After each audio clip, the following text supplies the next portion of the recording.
What's poppin', y'all? DDG has low-key been washing Soulja Boy in this beef thus far. We haven't gotten to tracks or music yet, which I'm waiting on. But just from the energy that DDG's been putting out there, it seems like Soulja Boy's cloud chasing off of him. However, I will not, and I repeat, I will not allow any slander or fake news to be put on Soulja Boy's name. Soulja Boy's done enough capping and lying to us for me to accept somebody else lying on him. So this all started with a Feared Buck post, and a couple of other pages started posting this, where it said Soulja Boy's concert last night was a movie, 100, and the clip is Soulja Boy performing in front of like 20 people in a huge venue type arena. And then other pages started posting this. They started spreading it. And it was a bit like, okay. Now I replied to 50% of me got caught up by this. I almost fell for it. I was like, let me just write a funny comment. Even if because when you really think about it, a venue like this, if the ticket sales were like this, the venue's getting canceled. That's just what's going to happen. The money doesn't make sense. It would be a huge L to take. But I sent out the tweet, and then I was like, let me delete this. This isn't real. But I didn't think that this page would just straight up.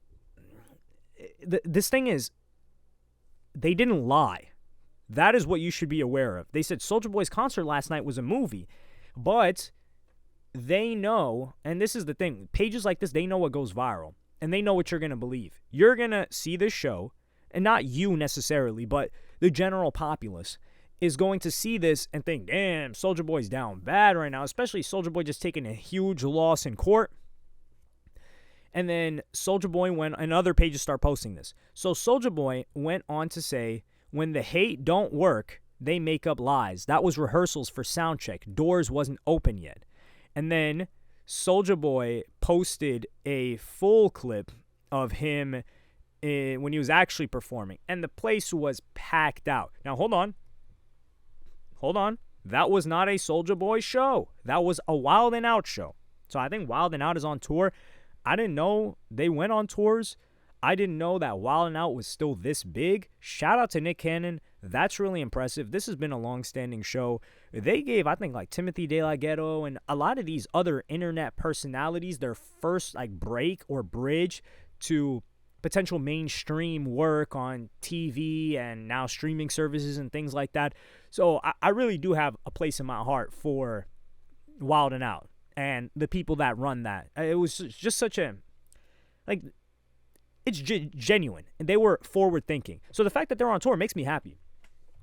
And then there was a page that said Flexico, and he said there's an agenda being pushed by big media pages that Soulja Boy was performing for a small crowd to clown him following the DDG beef to incite that he has lost his fan base. In all reality, he was streaming his rehearsal for fans before the actual sold-out show in California.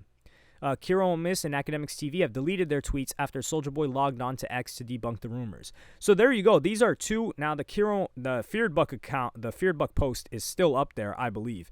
Now the Kiro Won't Miss account, they changed it up, and so did Academics TV.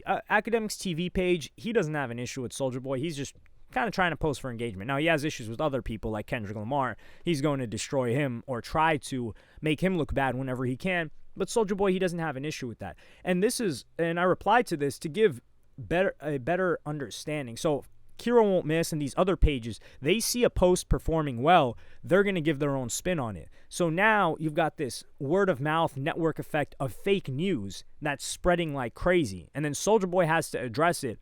But how many people are going to see Soulja Boy's response in comparison to, let's say, all of these other posts that accumulated millions upon millions of impressions or views, whatever you want to call it? And therein lies the problem. But I give a little bit more of a macro view of how this racket operates, which is kind of what it is.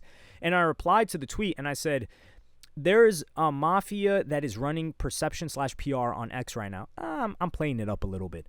Rappers don't pay them. They make the majority of their money from posting streamers' clips. They also have a relationship with these streamers. They've been running DDG clips for months, and now DDG's beefing with Soulja Boy. So it's in their best interest to attempt to make Soulja Boy look bad. Grimy, but more people need to be aware of it. So DDG's been live streaming for at least 18 months, if not 2+ years. you need to ask yourself, why is it that I just suddenly started seeing DDG everywhere in the beginning of this year? It's not just because of the subathon. It's because he's spending money. Like, these pages, they take money. Now, if you're so big, it's like you switch into a different role. So let's say DDG, for instance. He might pay these pages and clippers as a whole a lot of money over a period of time. And he gets hot. And people are like, damn, everybody's talking about DDG. I'm seeing DDG everywhere.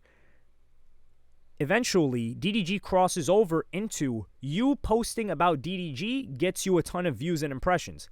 And at that point, he might not even pay. Or if he stopped paying, they would still benefit from posting him to stay lit, because they've got to post lit people, that they would keep posting him. But they started off the relationship with him paying to post.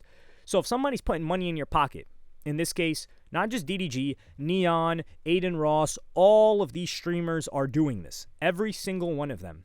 They're putting money in your pocket as one of these newer accounts. And by newer, I mean like 3 to 4 years. They're not really affiliated with music. They may get a music post here and there, but the majority of their money comes from, and I'm not saying this account in particular, but the majority of these pages' money comes from stake, I was about to say stake, and streamers, for the most part. Maybe they get a couple. So if 90% of your income comes from streamers, if the streamer's in a beef with the musician, they're not going to make the musician look good. And that's one thing that artists need to be aware of. And the reason why this stopped is because it's not, for individual artists, the label doesn't really make that much money off of the individual artist in the same way that they used to. Now, off the catalog, overall, they make more money because their catalog is just constantly building. So they're not going to be throwing these pages the amount of money per individual artist that the streamers are, because the streamers, they're constantly making money every day. So they're streaming every day. They're getting subs every day. They're not getting paid out every day, but they're getting ads every day. They're putting the stuff up on YouTube. They're getting paid there. They're getting paid on TikTok. So if a streamer's making 100K, I wouldn't say it ain't nothing for them to throw 10, 15 bands, but it makes sense for them to throw 10, 15 bands out. But what kind of artist is making 100K a month off of streams to themselves in their pocket after producer, and they're not producing as much as streamers. Streamers are producing on a daily basis. So that's why I cannot let this fly. Soulja Boy, listen, we are here to protect you from fraud. From fraud. We will not allow fraud to be perpetrated on Soulja Boy's name. And I gotta say this, no matter where this beef goes with DDG and Soulja Boy's got songs, at least 4 to 5, out of maybe like 5,000, with like 4,500 of them being straight duds, that are great and are lifetime songs. As in, when Soulja Boy's 50 years old, gray hair, he can go on tour on those songs, and people will come out to see Soulja Boy because he holds this place in their heart and their childhood. DDG, you ain't got songs like that. I don't even know if Moonwalking in Calabasas is like that. So musically, we cannot, maybe currently, that's a different story. But career-wise, we got to get that out of here. That's not a conversation to be had. But this video is more so awareness. And listen, I respect the move that DDG did by this. Like, playing, it's a political game. It's grimy, but I respect it. You're using all the tools at your disposal to try to make Soulja Boy look bad. It's just that I'm not here to do that. And I'm not getting thrown no racks by DDG. Not that I would, like, take them to push an agenda. That's just not fair. It's just not in my character to do something like that. But shout out to Soulja Boy. He's out there collecting a check, collecting a bag. Hopefully he doesn't have to pay out anything. And hey, if he does, then hey, he's got to collect that bag to make sure that he's paying something. So I'm willing to hear, or I'm waiting to hear, actually, more from Soulja Boy and DDG. Now the thing is, we also cannot play like Soulja Boy's got more of a music fan base right now than DDG does. Like, Soulja Boy and DDG drop a song, DDG's is doing more numbers. But remember the impact. Like, when Soulja Boy dropped F Quavo, F Migo, Pull Out Your Block of Spray with a Draco, I still remember that. I don't know where that song is right now. It's like that song just disappeared. But when Soulja Boy gets to dissing, man, it's funny, it's entertaining, and I don't know if DDG can hold up to that. But y'all let me know what you think in the comments. Like, subscribe, and hit the notification bell if you enjoyed. Soulja Boy, clout up off DDG. Soulja Boy's got 1,000 subs now. He used to never get more than 300. Steal the clout off this man like Cell. You've done enough for the game to be able to clout chase now off of the Young Bucks. You deserve it. And I'm going to see y'all in the next one.